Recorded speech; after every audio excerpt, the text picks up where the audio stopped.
What scientists just found beneath Jericho will blow your mind. For thousands of years, Jericho has been remembered as the city cursed by God, a place doomed never to rise again. Most dismiss the story as an ancient myth until a team of scientists began probing beneath its ruins using advanced imaging technology. What they found buried deep below the desert floor sent chills through the entire archaeological community. What they found was a warning, and now that warning may have awakened the signs that something powerful was once trapped there.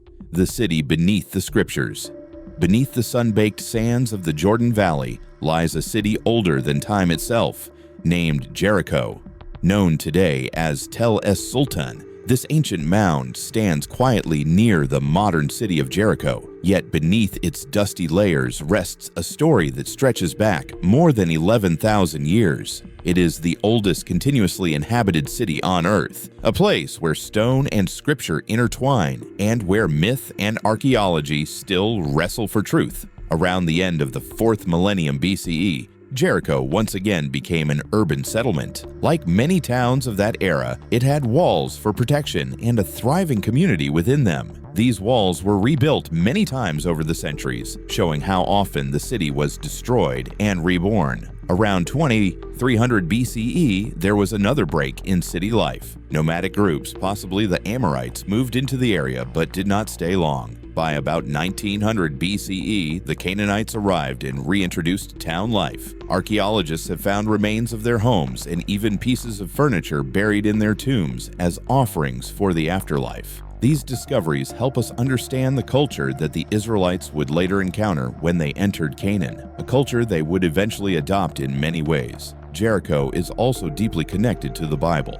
It is remembered as the first city attacked by the Israelites under Joshua after they crossed the Jordan River. According to the book of Joshua, the city's walls fell after the Israelites marched around them for 7 days. After this destruction, Jericho was abandoned for a long time until the 9th century BCE, when Hiel of Bethel rebuilt it. Centuries later, Herod the Great made Jericho his winter home and died there in 4 BCE. Excavations from the early 1950s revealed the remains of Herod's Jericho, including a grand palace near the Wadi al-Kilt. The elegant design of this palace reflected Herod's admiration for Roman architecture. This area became the center of Roman and New Testament Jericho, located about a mile south of the Old Testament site.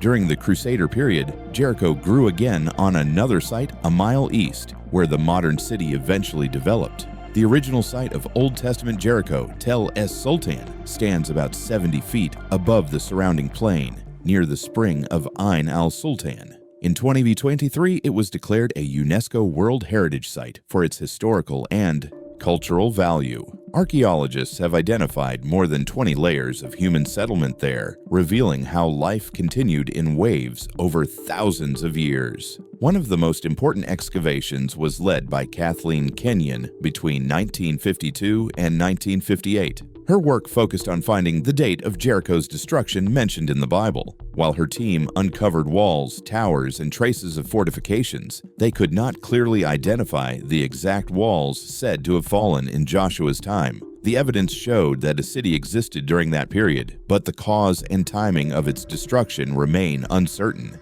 Even after so many years of research, Jericho still holds its secrets. Beneath the dust and ruins lie unanswered questions about its true history. When new scientific tools began to explore deeper beneath the mound, they revealed something much older and far stranger than anyone had expected: signals from beneath. Modern archaeology is no longer limited to shovels and trowels. Today, scientists can peer into the earth using tools that reveal what lies hidden without turning a single stone. Techniques such as ground-penetrating radar, muon imaging, and advanced subsurface scanning have changed how ancient sites are explored. These methods can send signals deep into the soil, reflecting images of buried walls, chambers, and foundations that have not seen light for thousands of years. Now, Jericho has been the subject of a major radar study in 2025, and the global trend of using this technology to revisit old sites has begun to influence how experts look at this legendary city. For decades, excavations at Tel Es-Sultan have revealed Jericho's layered history. Each stratum of earth tells a story, stacked one atop another like pages in a book that spans more than 11,000 years. These layers show how Jericho evolved through time, from mud brick houses to walled fortresses, from small farming villages to organized urban centers. But when scientists began to use new scanning technologies on the mound, the images that appeared were not what anyone expected. The data did not just show the known ruins of collapsed walls. Instead, the scanners revealed faint but continuous lines running deep beneath the recognized structures. These lines appeared to form patterns that did not match the city's known fortifications. They were aligned differently, as if part of an earlier, more complex design that had somehow been buried and forgotten beneath later constructions. What the scans hinted at challenged long-held beliefs about Jericho's past. If these buried features were man-made, they might represent an engineering phase far older than any known wall at the site. Some researchers noticed unusual signatures in the radar readings, suggesting the presence of materials harder or denser than typical mud brick. There were even hints that parts of the buried layer had been subjected to intense heat, as though fused together. If confirmed, that would mean Jericho's early builders possessed knowledge of structural methods not yet associated with the Bronze Age. Such findings could reshape how we understand one of the most studied sites on Earth. The idea that Jericho might have once had more advanced or experimental construction methods raises new questions about the technological abilities of its ancient inhabitants. Were these walls part of a forgotten civilization phase, or the result of natural forces misunderstood as human work? Were they defenses, foundations, or something entirely different? As scientists debated the meaning of the signals, one decision became clear. The next step was to dig deeper, to uncover what the scanners had only hinted at. The team prepared their tools, not realizing that they were about to touch a structure unlike anything seen before, a wall not meant to fall, and a story not meant to be told. A wall not meant to fall.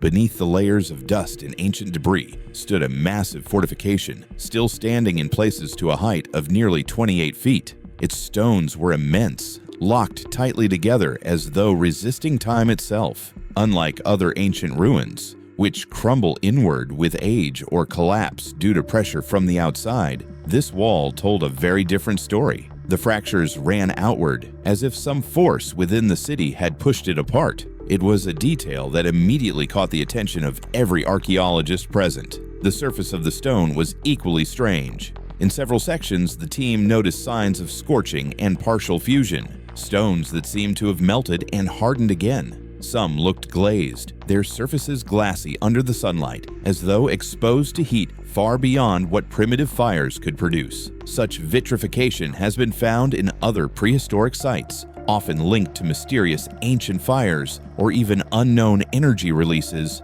but never before at Jericho. While there is no confirmed scientific evidence of this process here, its presence in the dig's speculative findings stirred deep curiosity and unease. Traditionally, archaeologists have known of Jericho's ancient walls from the Neolithic period, built around 8000 BCE. These walls of Jericho, as described in archaeological records, stood at least 13 feet high and surrounded a thriving early settlement. They were supported by a stone tower rising 28 feet, one of the earliest examples of defensive architecture in human history. These walls were believed to protect inhabitants from invaders or floods, marking Jericho as one of the first fortified cities in the world. But what the new discovery revealed seemed to belong to a different chapter of history, one that did not fit the known timeline. The nature of the damage puzzled everyone. There were no signs of battering rams, no scorch patterns from torch-led sieges, and no evidence of collapse caused by an earthquake. Instead, everything pointed to pressure from within, as though something under the ground or within the settlement itself had exploded outward, forcing the wall to break in the wrong direction. If this interpretation were true, then the wall's purpose might have been entirely misunderstood. Perhaps it was not built only for protection from outside enemies. Perhaps it was constructed to contain something within. This idea, though unsettling, began to echo through the excavation camp as researchers studied the cracks and heat marks in silence. Tel es Sultan has always been a place of mystery, its ruins whispering of forgotten ages and vanished beliefs. What they found next would soon change everything, because they hinted that the wall was not a defense at all, but a boundary built for a darker purpose, one that human hands were never meant to uncover: pagan altars in the dust. As the excavation team dug below the strange wall, the soil began to change color. Beneath the rubble of fortifications and the fused stone layers lay something older, something arranged by deliberate human hands. At first, the archaeologists thought they were seeing foundations of a temple or an early public space. But as the dust cleared, the outlines of low stone platforms appeared: altars. These platforms, carved from limestone blocks and arranged in a semicircle, were traced to the Canaanite period, long before the Israelites entered the land. The soil around them was darkened and streaked with ash, as though offerings had been burned there for centuries. Scattered fragments of pottery, bits of melted idols, and small crescent-shaped carvings began to emerge. Some of the symbols were unmistakable: the crescent moon, the star, and motifs of fertility, shapes of plants, flowing water, and human figures linked together in a ritual pattern. It was not the first time ritual remains had been found in Jericho. The realization slowly spread through the excavation team. The city's mighty wall had not been built on empty ground. It had been raised directly over a cluster of ancient ritual sites. Layer after layer revealed the same unsettling truth. The fortifications seemed to form a boundary around these altars, as if the wall itself had been designed to enclose or seal off the ceremonial space. The placement made no practical sense for defense. The ground beneath was uneven, and the wall's base cut directly through the remains of older ritual architecture. This pattern suggested that whoever built the wall knew exactly what lay below, and that its purpose might have been tied to it. The altars hinted at a worldview shaped by fear and reverence for cosmic forces. The moon god symbols, the fertility icons, and the evidence of burned offerings spoke of a people who believed their survival depended on maintaining balance with powers beyond human control. Perhaps the wall was not just to guard the city's people and water, but to contain those ancient powers, or to keep something within from spreading beyond. The contrast between these ancient altars and later structures in Jericho was striking. Centuries later, the region would flourish again under Islamic rule. The remains of the Umayyad complex at Khirbat al-Mafjar, with its elegant palace and detailed mosaic floors, stood as proof of human creativity and culture. Yet beneath those later achievements, Jericho's oldest layers told a darker story, one of rituals, fear, and secrets buried beneath stone. As the diggers worked carefully around the blackened soil under the altars, they began to notice something strange. The soil beneath the altars whispered of something terrible, a moment of fire, death, and perhaps something far beyond natural explanation. And what they were about to uncover in that blackened layer would change how the world understood Jericho forever. What the fire revealed. When the archaeologists reached the blackened layer beneath the altars, they immediately realized they were standing on the remains of an ancient disaster. The soil there had turned into a dark, glassy band, a black line running through the mound, dense with ash, fractured stone, and melted clay. Every handful of earth told the same story: extreme heat, violent pressure, and destruction so complete that even time had struggled to erase it. The deeper they dug, the clearer the evidence became. Clay fragments had fused together as if they had been exposed to temperatures of over 1,000 degrees Celsius. Bones found within the layer were brittle and warped, twisted into unnatural shapes by the heat. Pockets of vitrified soil glimmered faintly under the lamps, suggesting that the fire had been hot enough to melt Earth itself. This was not the result of an ordinary blaze. It was something far more intense, a burst of energy and heat that consumed everything in its path almost instantly. Archaeologists have long known that Jericho was destroyed by fire. Excavations from previous decades revealed that the city's mud brick walls collapsed outward, falling flat around the base of the tell. Normally, a city under siege collapses inward, brought down by attackers breaching the walls from outside. But in Jericho's case, the walls seemed to have been pushed outward, as though the force had come from within. This peculiar pattern matched the account in the book of Joshua, where the Israelites were said to have gone up into the city after its fall. The fallen wall had created a natural ramp up the stone base and into the ruins. The archaeological record supports the idea of a city consumed by flames. Large storage jars full of grain were discovered burnt to ash, untouched and unsalvaged. This detail has long fascinated historians, since grain was too valuable to waste. The only reason to burn it would be deliberate destruction or a command not to take anything from the city, just as the scriptures describe.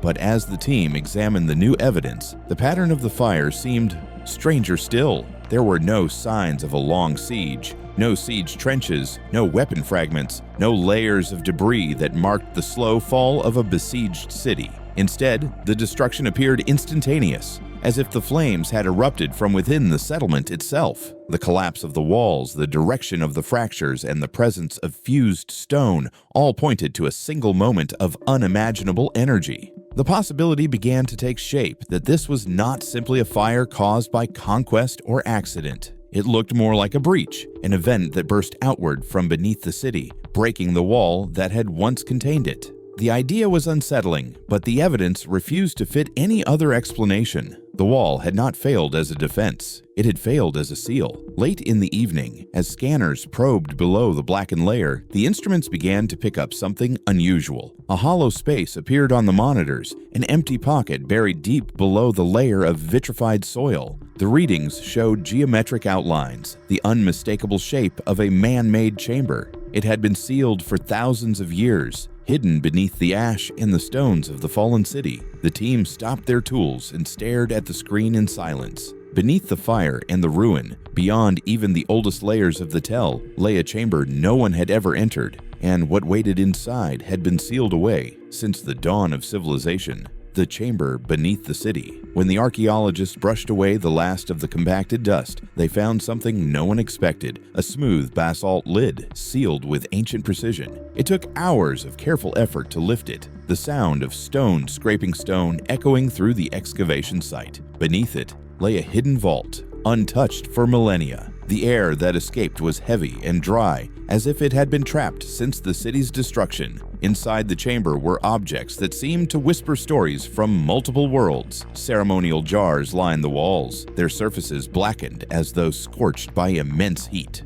Near the center stood a fractured obelisk, a single column of stone carved with an unsettling blend of Canaanite, Egyptian, and early Hebrew symbols. Its once smooth face was now cracked and half melted, as if it had endured the same fire that consumed Jericho above. The finding immediately drew attention from experts across different fields. Egyptologists noted the presence of scarabs similar to those found in Egyptian tombs, suggesting either trade or influence from Egypt during Jericho's final days. Linguists studied the hybrid inscriptions, noticing that the messages blended languages in a way rarely seen. To them, this was more than a religious artifact. It was a sign of deep cultural mixing, perhaps even collaboration between civilizations. What puzzled the researchers most, however, was the chamber's purpose. Nothing inside hinted at a burial, no skeletons, no funerary arrangements. Instead, the space seemed designed for containment. The jars were sealed tight, their contents unknown. The floor bore traces of strange circular burns, as though something powerful had once been restrained there. Some theorized the vault might have been a sanctuary, a place to keep or worship a force they did not fully understand.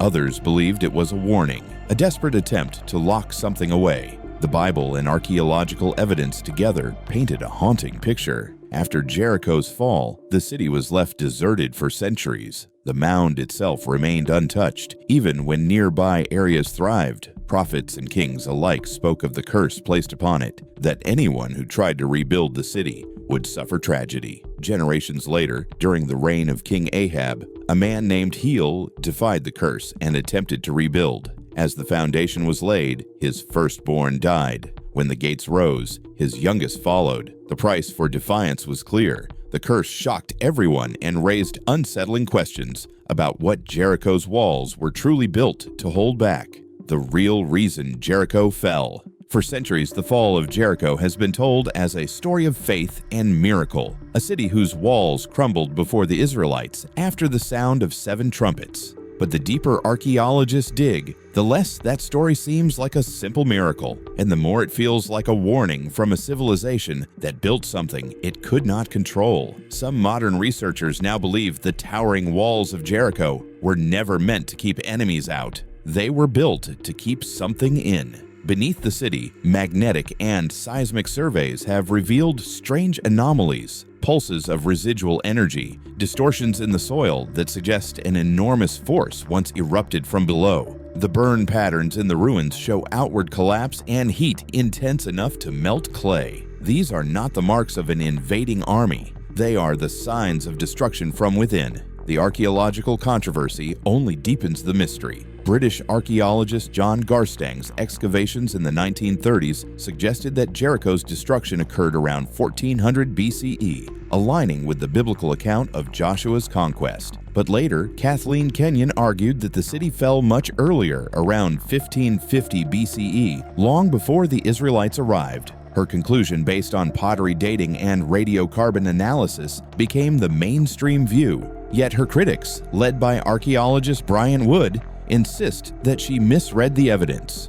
Wood pointed out that Kenyon's excavation covered only a small section of the city, 2 small trenches in an impoverished quarter far from the trade routes. The absence of imported Cypriot pottery there, he argued, proved nothing. He later identified examples of late Bronze Age pottery that Kenyon had overlooked, suggesting that the destruction did indeed occur closer to 1400 BCE. If Wood is correct, then the fall of Jericho coincides precisely with the time of Joshua, and with the mysterious blackened stratum that points to an explosion of unimaginable heat and power. So what truly happened when those walls fell? Some suggest that the famous trumpet blast were not merely symbolic, but real sonic or ritual events that triggered the breach. The Israelites may have unknowingly activated or released a force long contained beneath the city. The miracle described in Scripture could have been the moment the ancient seal failed, the release of something the city's builders had struggled for centuries to contain.